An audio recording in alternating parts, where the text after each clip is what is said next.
in my last video, I said the Meow Mix jingle was 20 years old. However, I saw a post about Final Fantasy Advent Children having been released about 20 years ago, I think in 2007, and I knew that wasn't right. So the jingle is actually 50. I think I was looking at the date that the YouTube video had been posted that had the Meow Mix jingle. So it's 50 years old. I spent quite a few hours in anxiety wondering if I should take the video down and re-record that one sentence. But people make mistakes all the time, right? Just this kind of thing, I don't care how small, is why I've never pulled the trigger on content creation. To be judged by my mistakes, I don't want to spread misinformation and be labeled unreliable. Speaking of labels, so I normally don't like labels, but since finding out that I'm autistic, labels have actually been helpful to be able to put a name to a number of my behaviors and just why my relationships with my family and friends and whomever else just have been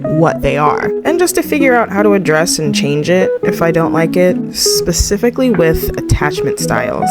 So the attachment project says that I'm apparently fearful avoidant, but I'm not sure that's right. I think I move towards affection rather than away from it, but either way, I've been looking into like all of the styles: anxious, avoidant, and secure. Based on how I was raised, I know I have a mother wound and a father wound. I love taking care of people, whether they do the same thing for me or not, but after realizing recently just how much my generosity and time gets taken advantage of, and I pour into relationships that don't pour back, I've been setting a lot of boundaries this year, and I have cut off so many friends, like family and just peers this year already, and the list is still growing. And I recently, I set a boundary for myself. Phone calls give me anxiety. And if there's not a reason for me to be on them, like if it's not an emergency or if it's not something that's going to benefit both of us, I don't want to be on a phone call. It has to be a text, has to be an email. And then if it turns out we need to jump on a phone call because this is important and we need to actually make sure that we are clear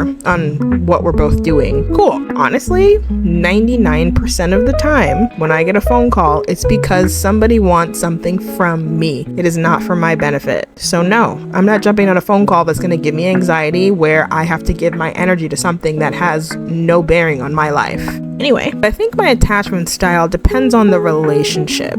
I really can't say that I'm fearful avoidant. Yeah, I don't see that in any dynamic. I do think I can be anxious attached in some situation or anxiously attached. I don't know enough yet to speak on, all of them or really any of them, but it is just nice to know that there are labels to kind of define the behavior that I've had my entire life to try to figure out what they are, what's caused them, and how to break out of them. I'm definitely trying to lean more secure in really all situations by essentially asking myself how a secure person would respond to this or that situation. The answer seems to unequivocally be self-care and sometimes communication, like asking myself, how do I feel right now? And what is causing me to feel this way? Is the way that I feel right now equal to how this issue actually affects me? Does it do our relationship any good to address it? Or is it better to protect my peace and just go on about my day? I am not a therapist, so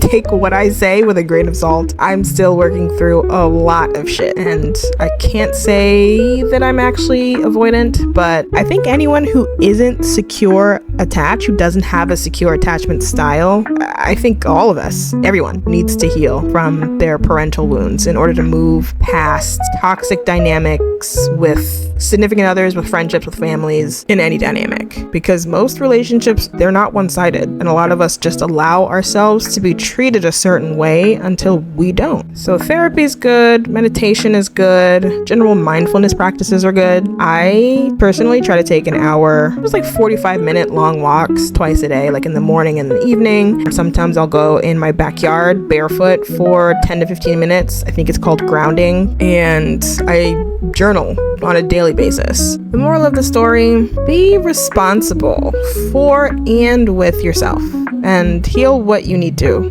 You know, try to learn about that stuff. Make sure that you're responsible for yourself, essentially. You are not defined by your mistakes, and no matter who we are, we deserve to be seen and cared for in the way that we want.